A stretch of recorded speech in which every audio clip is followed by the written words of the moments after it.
सुप्रभात बच्चों, आज हम पढ़ेंगे अध्याय नंबर 8 सर्वनाम। आज हम इसका रिवीजन करते हैं। सर्वनाम यानी कि सबका नाम। ऐसे शब्द जो संज्ञा के स्थान पर प्रयोग किए जाते हैं उन्हें सर्वनाम शब्द कहते हैं।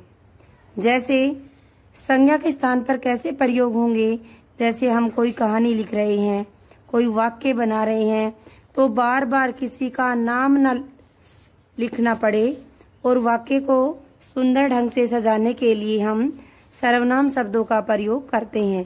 जैसे सीता गाना गाती है, सीता गाते गाते थक गई, तो हम सीता तो एक बार करेंगे और बाकी टाइम में वह, उसकी, उन्हें, उन्होंने, इस तरह के सर्वनाम शब्द प्रयोग कर लेंगे। सर्वनाम के 6 भेद होते हैं। नंबर 1 पुरुषवाचक, अनिश्चयवाचक, पर्सनवाचक, निजवाचक, निश्चयवाचक, संबंधवाचक। तो सबसे पहले हम जानेंगे पुरुषवाचक सर्वनाम। पुरुषवाचक सर्वनाम क्या होता है बेटा?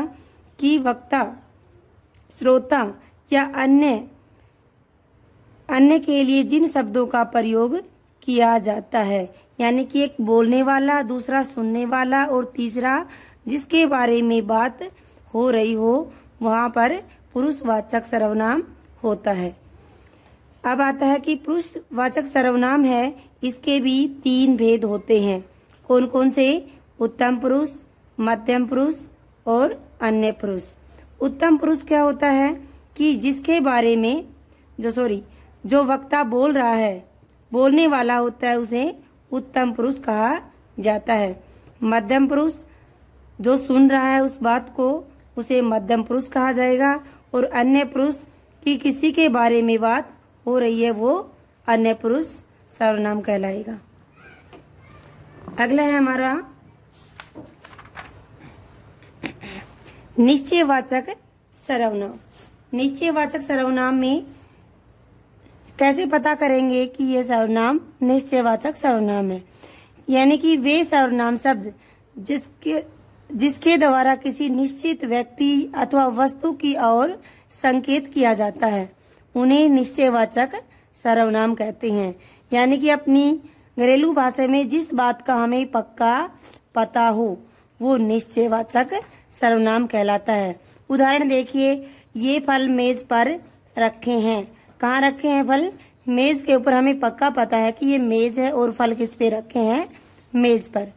वे पार्क में खेल रहे हैं, यानी कि हमें पक्का पता है कि बच्चे कहाँ खेल रहे हैं? पार्क में। अगला हमारा 3 नंबर में अनिश्चयवाचक सर्वनाम, यानी कि वे ऐसे सर्वनाम शब्द जो किसी अनिश्चित व्यक्ति अथवा वस्तु की ओर संकेत करते हैं, यानी कि हमें जिस वस्तु के बारे में पक्का पता ना हो। जैसे उदाहरण देखिए, कोई मुझे सड़क पार कराने लगा, यानी कि सड़क पार तो हो गई, लेकिन ये नहीं पता कि किसने करवाया। मदन कहीं जा रहा है, हमें पता है कि मदन जा रहा है, लेकिन क्या नहीं पता कि कहाँ जा रहा है वो। अगला हमारा पर्सनवाचक सर्वनाम। पर्सनवाचक सर्वनाम वे सर्वनाम शब्द होते हैं जिनका प्रयोग पर्सन पूछने के लिए किया जाता है, और ऐसे सर्वनाम शब्दों को पर्सनवाचक सर्वनाम शब्द कहते हैं। जैसे तुम्हारा नाम क्या है, झूले पर कौन बैठेगा, यह उपहार किसको देना है। अगला है हमारा नंबर 5 में संबंधवाचक सर्वनाम, यानी कि ऐसे सर्वनाम शब्द जो वाक्य में आए शब्दों पर परस्पर संबंध बताते हों, उन्हें क्या कहेंगे? हम संबंधवाचक सर्वनाम कहेंगे। जैसे उदाहरण देखिए, जो जीता वही सिकंदर, जहाँ चाह वहाँ रहा, जो खेलेंगे वे स्वस्थ होंगे। अगला हमारा निजवाचक सर्वनाम।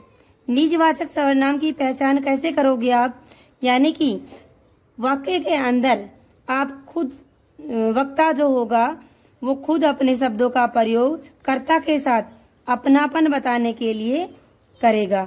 ये निजवाचक सर्वनाम में वे सर्वनाम शब्द जिनका प्रयोग कर्ता स्वयं के लिए करता है या कर्ता के साथ अपनापन बताने के लिए प्रयुक्त होते हैं उन्हें निजवाचक सर्वनाम कहते हैं।